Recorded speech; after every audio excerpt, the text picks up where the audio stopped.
Hi hello friends, ಎಲ್ಲರಿಗೂ ನಮಸ್ಕಾರ. ರೇಖಾ ಅಡುಗೆ ಚಾನಲ್ಗೆ ಸ್ವಾಗತ. ನೀವು ಇನ್ನೂ ನಮ್ಮ ಚಾನಲ್ಗೆ ಸಬ್ಸ್ಕ್ರೈಬ್ ಮಾಡಿಲ್ಲ ಅಂದರೆ ಪ್ಲೀಸ್ ಸಬ್ಸ್ಕ್ರೈಬ್ ಮಾಡಿ, ಹಾಗೆ ಬೆಲ್ಲೈಕನ್ ಕೂಡ ಕ್ಲಿಕ್ ಮಾಡ್ಕೊಳ್ಳಿ. ಬನ್ನಿ, ಇವತ್ತು ನಾನು ಮಾಡ್ತಾ ಇರೋಂಥ ರೆಸಿಪಿ ಒಂದು ಈಸಿಯಾಗಿ ಕಡಲೆಬೀಜದಿಂದ ಮಸಾಲ ಕಡಲೆಬೀಜ ಮಾಡೋದು ತೋರಿಸ್ತೀನಿ. ಅಂದರೆ ಕಾಂಗ್ರೆಸ್ ಕಡಲೆಬೀಜ ಅಂತಾರೆ. ಸೊ ನೀವೆಲ್ಲ ಥರ ಫಂಕ್ಷನಲ್ಲಿ ನೋಡಿರ್ತೀರ, ಈ ಥರ ಒಂದು ಕೋಸಂಬರಿ ಇಟ್ಟಿರ್ತಾರೆ.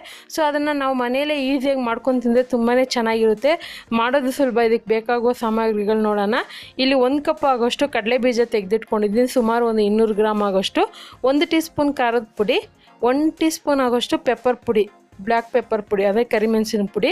ಈ ಥರ 2 ಕಡ್ಡಿ ಕರಿಬೇವಿನ ಸೊಪ್ಪು ತೆಗೆದಿಟ್ಕೊಂಡಿದ್ದೀನಿ. ಒಂದು 1/4 ಭಾಗದಷ್ಟು ನಿಂಬೆ ರಸ, ಒಂದು ಅರ್ಧ ಟೀ ಸ್ಪೂನು ಅರಿಶಿನ ಪುಡಿನ, ಒಂದು 1/4 ಟೀ ಸ್ಪೂನ್ ಇಂಗು ತಗೊಂಡಿದ್ದೀನಿ, ಒಂದು 1/4 ಟೀ ಸ್ಪೂನ್ ಚಾಟ್ ಮಸಾಲ, ಒಂದು ಹಸಿರು ಮೆಣಸಿನ್ಕಾಯಿ ಕಟ್ ಮಾಡಿರೋದು, ಸ್ವಲ್ಪ ಕೊತ್ತಂಬರಿನೂ ಕಟ್ ಮಾಡಿ ಇಟ್ಕೊಂಡಿದ್ದೀನಿ. ಮತ್ತು ಇಲ್ಲಿ 1 ಟೇಬಲ್ ಸ್ಪೂನ್ ಆಗೋಷ್ಟು ಕ್ಯಾರೆಟ್ನ ತುರಿದಿಟ್ಕೊಂಡಿದ್ದೀನಿ, 1 ಮೀಡಿಯಮ್ ಈರುಳ್ಳಿನ ಚಿಕ್ಕದಾಗಿ ಕಟ್ ಮಾಡಿ ಇಟ್ಕೊಂಡಿದ್ದೀನಿ, ರುಚಿಗೆ ತಕ್ಕಷ್ಟು ಉಪ್ಪು ಮತ್ತು ಮಾಡೋದಕ್ಕೆ ಎಣ್ಣೆ. ಈಗ ಯಾವ ರೀತಿ ಮಾಡೋದಂತ ನೋಡೋಣ. ಸೊ ಮೊದಲಿಗೆ ಒಂದು ಫ್ರೈ ಪ್ಯಾನ್ ಇಟ್ಕೊಂಡು ಮೀಡಿಯಮ್ ಹೀಟಲ್ಲೇ ಇಟ್ಕೊಂಡು ಇದನ್ನು ನೀವು ಒಂದು 6 ರಿಂದ 7 ನಿಮಿಷ ಫ್ರೈ ಮಾಡ್ಕೋಬೇಕಾಗುತ್ತೆ. ನೀವು ಐ ಫ್ಲೇಮಲ್ಲಿ ಇಟ್ಕೊಂಡು ಫ್ರೈ ಮಾಡೋಕ್ಕೆ ಹೋದರೆ ಬೇಗನೆ ಸೀದೋಗುತ್ತೆ ಮತ್ತು ಕಡಲೆಬೀಜ ಕ್ರಿಸ್ಪಿಯಾಗಿ ಬರೋದಿಲ್ಲ. ಸೊ ಇದನ್ನು ಕಡಿಮೆ ಉರಿ ಇಟ್ಕೊಂಡೆ ಒಂದು 6 ರಿಂದ 7 ನಿಮಿಷ ಫ್ರೈ ಮಾಡ್ಕೊಳ್ಳಿ. ಆವಾಗ ಕ್ರಿಸ್ಪಿಯಾಗಿ ಬರುತ್ತೆ, ಕಲರು ಚೇಂಜ್ ಆಗೋದಿಲ್ಲ. ಸೊ ಅದೇ ರೀತಿ ನಾನು ಫ್ರೈ ಮಾಡ್ಕೊತೀನಿ. ನೋಡ್ತಾ ಇರ್ಬೋದು, ಇಷ್ಟು ಫ್ರೈ ಆದರೆ ಸಾಕು. ಸೊ ಇವಾಗ ಇದನ್ನೇನು ಮಾಡಬೇಕಂದ್ರೆ ಒಂದು ಪ್ಲೇಟ್ಗೋ ಅಥವಾ ಒಂದು ಕಾಟನ್ ಟವಲ್ಗೋ ಬಟ್ಟೆಗೋ ಹಾಕ್ಕೊಂಡು ಇದನ್ನು ತಣ್ಣಗಾದ್ಮೇಲೆ ಚೆನ್ನಾಗಿ ಸಿಪ್ಪೆ ಬಿಡೋ ಥರ ನಾವು ಇದನ್ನು ಚೆನ್ನಾಗಿ ಪ್ರೆಸ್ ಮಾಡಿದ್ರೆ 2 ಭಾಗ ಆಗಬೇಕು ಕಡಲೆಬೀಜ. ಯಾವ ರೀತಿ ಅನ್ನೋದನ್ನ ತೋರಿಸ್ತೀನಿ, ನೋಡ್ತಾ ಇರ್ಬೋದು. ಇವಾಗ ಬಿಸಿ ಇದೆ, ಅದನ್ನು ನಾನು ತಣ್ಣಗಾದ್ಮೇಲೆ ಮಾಡ್ತೀನಿ. ಒಂದು ಯಾವ ಥರ ಅಂದರೆ ಈ ಥರ ಬಟ್ಟೆಯಿಂದ ಪ್ರೆಸ್ ಮಾಡಿದ್ರೆ ಆ ಕಡಲೆಬೀಜ 2 ಭಾಗ ಆಗುತ್ತೆ ಮತ್ತು ಸಿಪ್ಪೆನೂ ಬಿಡುತ್ತೆ. ಅದು ತಣ್ಣಗಾದ್ಮೇಲೆ ಮಾಡಿ. ಸೊ ಅದೆಲ್ಲ ಮಾಡಿ ಸಿಪ್ಪೆ ಎಲ್ಲ ಇದನ್ನು ಚೆನ್ನಾಗಿ ಜಲ್ದಿ ಹಿಡ್ದು ಇಟ್ಕೊಂಡಿದ್ದೀನಿ. ಇವಾಗ ಸಿಪ್ಪೆ ಒಂಚೂರು ಇರಬಾರ್ದು, ಕಡಲೆಬೀಜನೂ 2 ಭಾಗ ಆಗಿರಬೇಕು, ಆವಾಗ ಟೇಸ್ಟ್ ಚೆನ್ನಾಗಿರುತ್ತೆ. ಈಗ ಯಾವ ರೀತಿ ಮಾಡೋದಂತ ನೋಡೋಣ. ಸೊ ಇದು ಕಾಂಗ್ರೆಸ್ ಕಡಲೆಬೀಜ ಆಗಿರೋದ್ರಿಂದ ಇಲ್ಲಿ ಒಂದು 2 ಟೀ ಸ್ಪೂನ್ ಎಣ್ಣೆ ಹಾಕ್ಕೊಂಡಿದ್ದೀನಿ. ಸ್ವಲ್ಪ ಎಣ್ಣೆ ಕಡಿಮೆನೇ ಹಾಕ್ಕೊಳ್ಳಿ. ನೀವು ಜಾಸ್ತಿ ಒಂದು ಅರ್ಧ kg ಕಡಲೆಬೀಜದಲ್ಲಿ ಮಾಡೋದಾದರೆ ಒಂದು 5 ರಿಂದ 6 ಟೇಬಲ್ ಸ್ಪೂನ್ ಎಣ್ಣೆ ಬೇಕಾಗುತ್ತೆ. ಮತ್ತು ಇದಕ್ಕೆ ಕರ್ಬೇವು ಸೊಪ್ಪು ಹಾಕ್ಕೊಂಡು ಚೆನ್ನಾಗಿ ಫ್ರೈ ಮಾಡ್ಕೊಳ್ಳಿ. ಕರ್ಬೇವು ಸೊಪ್ಪು ಫುಲ್ಲು ಕ್ರಿಸ್ಪಿಯಾಗಿ ಬರಬೇಕು. ಆನಂತರ ಕಡಲೆಬೀಜ ಹಾಕಿ ಇದಕ್ಕೆ ಒಂದೊಂದೇ ಇಂಗ್ರೀಡಿಯೆಂಟ್ಸ್ ಹಾಕ್ಕೊತಾ ಇದ್ದೀನಿ. ಇಂಗು, ಪೆಪ್ಪರ್ ಪುಡಿ, ಖಾರದ ಪುಡಿ, ಅರಿಶಿನ ಪುಡಿ, ಉಪ್ಪೆಲ್ಲ ಹಾಕ್ಕೊತಾ ಇದ್ದೀನಿ. ಇದಕ್ಕೆ ಮೇಯ್ನ್ ಇಂಗು ಟೇಸ್ಟ್ ಕೊಡುತ್ತೆ. ನೀವು ಇಷ್ಟಪಡಲ್ಲ ಅಂದರೆ ಸ್ಕಿಪ್ ಮಾಡ್ಕೊಳ್ಳಿ. ಈಗ ಇದೆಲ್ಲ ಹಾಕ್ಕೊಂಡ್ಮೇಲೆ ಒಂದು ಸ್ವಲ್ಪ ಉಪ್ಪು ಕೂಡ ಹಾಕ್ಕೊಂಡಿದ್ದೀನಿ. ಜಸ್ಟ್ 1 ನಿಮಿಷವರೆಗೂ ಫ್ರೈ ಮಾಡ್ಕೊಳ್ಳೋಣ, ಜಾಸ್ತಿ ಹೊತ್ತು ಬೇಡ.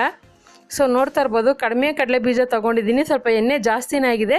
ನೀವು ಮಾಡೋವಾಗ ಒಂದು ಸ್ವಲ್ಪ ಎಣ್ಣೆ ಕಡಿಮೆನೇ ಹಾಕ್ಕೊಳ್ಳಿ. 1 ಟೇಬಲ್ ಸ್ಪೂನ್ ಹಾಕ್ಕೊಂಡ್ರೆ ಸಾಕಾಗುತ್ತೆ ಅನ್ಕೊತೀನಿ. ಸೊ ಇದನ್ನು ತಣ್ಣಗಾದ್ಮೇಲೆ ಒಂದು ಬೌಲ್ಗೆ ಹಾಕ್ಕೊತೀನಿ. ಯಾಕಂದರೆ ಇದನ್ನು ಕರ್ಬೇವು ಸೊಪ್ಪು ಏನಿದೆ ಅದೆಲ್ಲ ಚೆನ್ನಾಗಿ ಪೌಡ್ರ್ ಥರ ಮಾಡಬೇಕು, ಆವಾಗ ಫ್ಲೇವರು ಟೇಸ್ಟ್ ಎಲ್ಲ ಚೆನ್ನಾಗಿ ಮಿಕ್ಸ್ ಆಗುತ್ತೆ. ಸೊ ಇವಾಗ ನೋಡ್ತಾ ಇರ್ಬೋದು, ಆದಷ್ಟು ಕರ್ಬೇವು ಸೊಪ್ಪು ಸ್ವಲ್ಪ ಜಾಸ್ತಿನೇ ಹಾಕ್ಕೊಳ್ಳಿ, ಆವಾಗ ಕಲರು ಚೆನ್ನಾಗಿ ಬರುತ್ತೆ. ಖಾರದ ಪುಡಿ ನಿಮಗೆ ಕಲರ್ಗೆ ಬೇಕಂದರೆ ಕಾಶ್ಮೀರಿ ಖಾರದ ಪುಡಿ ತೊಗೊಳ್ಳಿ, ಆ ಕಲರು ಚೆನ್ನಾಗಿ ಬರುತ್ತೆ. ಸೊ ಕಡಿಮೆ ಇಂಗ್ರೀಡಿಯೆಂಟ್ಸಲ್ಲಿ ಮಾಡೋದು. ಇದನ್ನು ಚೆನ್ನಾಗಿ ಕರ್ಬೇವು ಸೊಪ್ಪೆಲ್ಲ ಪುಡಿ ಆಗೋ ಥರ ಮಿಕ್ಸ್ ಮಾಡ್ಕೊತೀನಿ. ಸೊ ನೋಡ್ತಾ ಇರ್ಬೋದು, ಚೆನ್ನಾಗಿ ಮಿಕ್ಸ್ ಆಗಿದೆ. ಸೊ ನಾನು ಹೇಳ್ದಂಗೆ ಸ್ವಲ್ಪ ಎಣ್ಣೆ ಕಡಿಮೆ ಹಾಕ್ಕೊಳ್ಳಿ. ಯಾಕಂದರೆ ನಾನು ಇವಾಗ ತಕ್ಷಣಕ್ಕೆ ಖಾಲಿ ಮಾಡಿಬಿಡ್ತೀನಿ, ಇದನ್ನು ಸ್ಟೋರ್ ಮಾಡ್ಕೊಳ್ಳೋದಿಲ್ಲ.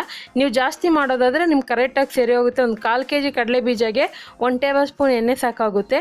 ಸೊ ನಮ್ಮ ಮನೇಲಂತೂ ಮಾಡಿದ್ದು ಅವಾಗೆ ತಕ್ಷಣಕ್ಕೆ ಖಾಲಿ ಆಗೋಯ್ತು. ಸೊ ಇದಕ್ಕೆ ಕೋಸಂಬರಿ ಥರ ಮಾಡಬೇಕಂದ್ರೆ ಈ ಥರ ಒಂದು ಬೌಲ್ಗೆ ಸ್ವಲ್ಪ ಮಸಾಲ ಕಡಲೆಬೀಜ ಹಾಕ್ಕೊಂಡಿದ್ದೀನಿ. ಇದಕ್ಕೆ ಈರುಳ್ಳಿ, ಕ್ಯಾರೆಟ್ ತುರಿ, ಕೊತ್ತಂಬರಿ, ನಿಂಬೆ ರಸ, ಹಸಿರು ಮೆಣಸಿನ್ಕಾಯಿ ಇದೆಲ್ಲ ಹಾಕ್ಕೊಂಡು ಮಿಕ್ಸ್ ಮಾಡ್ಕೊಳ್ಳೋಣ. ಈ ಥರ ಮಾಡ್ಕೊಂಡು ತಿಂತಾಯಿದ್ರೆ 1 ಬಟ್ಲಲ್ಲ 2 ಬಟ್ಲು ಕೊಟ್ಟರೂ ಸಾಕಾಗೋದಿಲ್ಲ. ಅದರಲ್ಲೂ ಕಡಲೆಬೀಜ ಇಷ್ಟಪಡೋರಿಗೆ, ಸ್ನ್ಯಾಕ್ಸ್ ಇಷ್ಟಪಡೋರಿಗೆ ಈ ಥರ ಒಂದು ರೆಸಿಪಿ ಮಾಡಿಕೊಡಿ, ತುಂಬಾ ಇಷ್ಟಪಟ್ಟು ತಿಂತಾರೆ. ಇದಕ್ಕೊಂದು ಸ್ವಲ್ಪ ಉಪ್ಪನ್ನ, ನಿಂಬೆ ರಸ ಹಾಕ್ಕೊತಾ ಇದ್ದೀನಿ. ಚಾಟ್ ಮಸಾಲ ಇದ್ದರೆ ಹಾಕ್ಕೊಳ್ಳಿ, ಇಲ್ಲಾಂದರೆ ಬೇಡ, ಪರವಾಗಿಲ್ಲ, ಸ್ಕಿಪ್ ಮಾಡ್ಕೊಳ್ಳಿ. ಸೊ ನೋಡ್ತಾ ಇರ್ಬೋದು, ಎಷ್ಟು ಚೆನ್ನಾಗಿತ್ತು ಅಂದರೆ ನಾನು ಹೇಳ್ದಂಗೆ ನೀವು ಒಂದ್ಸರಿ ಮನೇಲಿ ಟ್ರೈ ಮಾಡಿ. ಸೊ ಪೂರ್ತಿಯಾಗಿ ಖಾಲಿ ಆಗುತ್ತೆ, ಅವಾಗ ನೀವೇ ಜಾಸ್ತಿ ಮಾಡ್ಕೋಬೇಕಾಗುತ್ತೆ. ಈ ಥರ ಒಂದು ಮಸಾಲೆ ಕಡಲೆ ಬೀಜನ ನೀವು ಮಾಡಿ ಯಾವುದಾದ್ರು ಸ್ನ್ಯಾಕ್ಸಿಗೆ ಕೂಡ ಯೂಸ್ ಮಾಡ್ಕೋಬೋದು. ಸೊ ಖಂಡಿತ ಇವತ್ತು ಮಾಡಿರುವಂಥ ಕಾಂಗ್ರೆಸ್ ಕಡಲೆಬೀಜ ರೆಸಿಪಿ ನಿಮಗೆಲ್ಲ ಇಷ್ಟ ಆಗಿದ್ರೆ ನೀವು ಇದೇ ರೀತಿ ಟ್ರೈ ಮಾಡಿ, ಯಾವ ರೀತಿ ಬಂತಂತ ಕಮೆಂಟ್ ಮಾಡಿ. ಮತ್ತಷ್ಟು ಈಸಿ ರೆಸಿಪಿಗೋಸ್ಕರ ರೇಖಾ ಅಡುಗೆ ಚಾನಲ್ನ ಪ್ಲೀಸ್ ಸಬ್ಸ್ಕ್ರೈಬ್ ಮಾಡ್ಕೊಳ್ಳಿ. ಇಷ್ಟ ಆದರೆ ಒಂದು ಲೈಕ್ ಬಟನ್ ಕ್ಲಿಕ್ ಮಾಡಿ, ನಿಮ್ಮ ಫ್ಯಾಮಿಲಿ ಫ್ರೆಂಡ್ಸ್ಗೆ ಶೇರ್ ಮಾಡಿ. ಈ ವಿಡಿಯೋ ನೋಡಿದ್ದಕ್ಕಾಗಿ ಎಲ್ಲರಿಗೂ ಧನ್ಯವಾದಗಳು.